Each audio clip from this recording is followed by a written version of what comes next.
Hey, welcome back to The Explainer. Today we're doing something a little different. We're going to fire up the time machine and head back to the ancient past of 2020. So, what's the deal?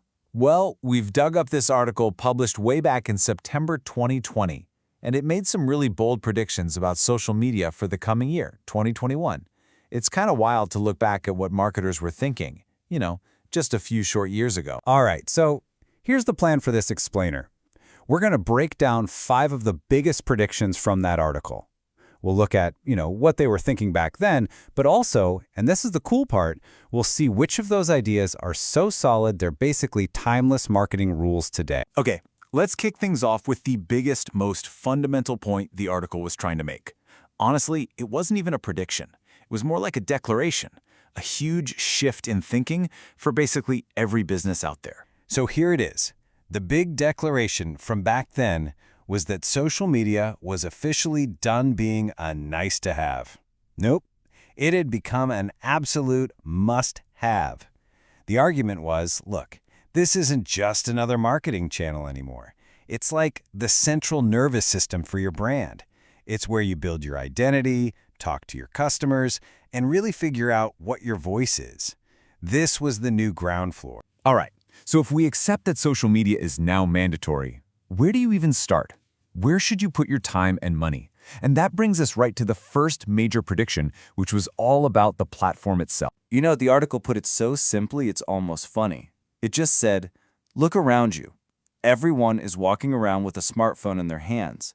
Yeah, sounds super obvious to us now, right? But that one simple observation was the engine driving their entire strategy. And really, this just gets back to the #1 rule of marketing, doesn't it? Be where your customers are. And in 2021, there was no question about it.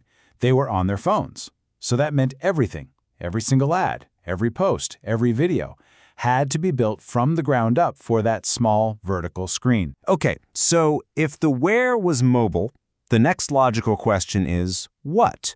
What are you supposed to actually show people on those phones?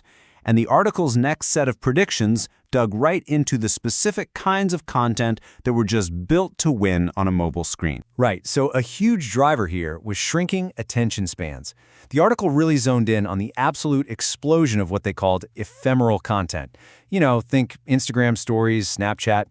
Unlike those super polished posts that live on your feed forever, this stuff was designed to disappear. And that short lifespan, it created this feeling of urgency, of authenticity, that was just driving crazy high engagement. But it wasn't just about disappearing content.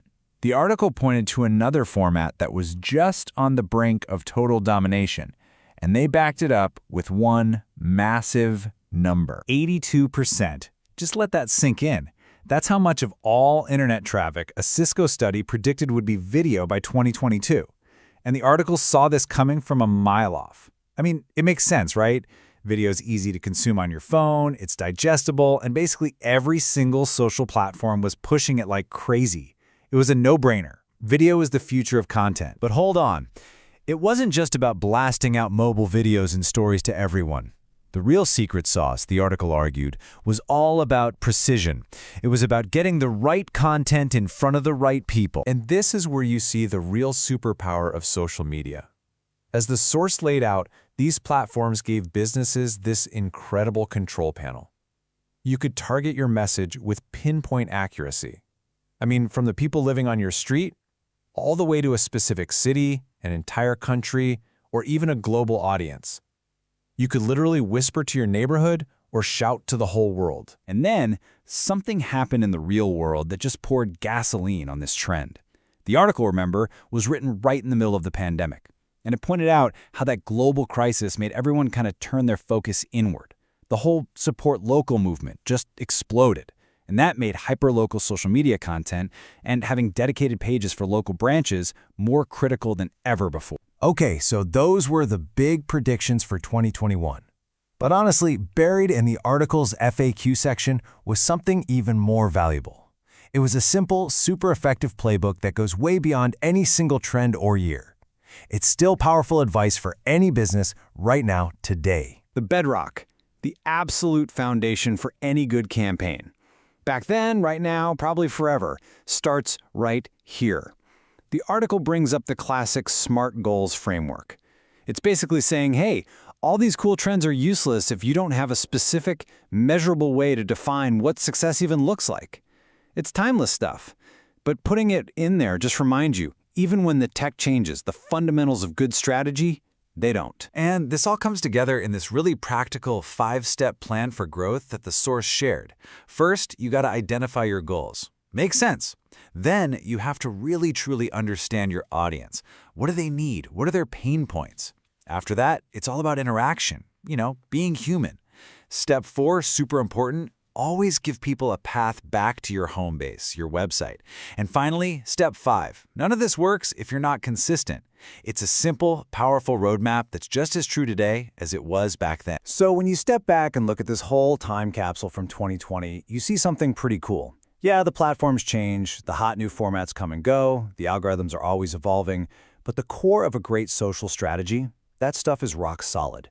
Knowing your goals, really getting your audience, and giving them something of real value, that is still the name of the game. Which leaves us with a big question to chew on. What's the next huge shift that's going to come along and change everything all over again?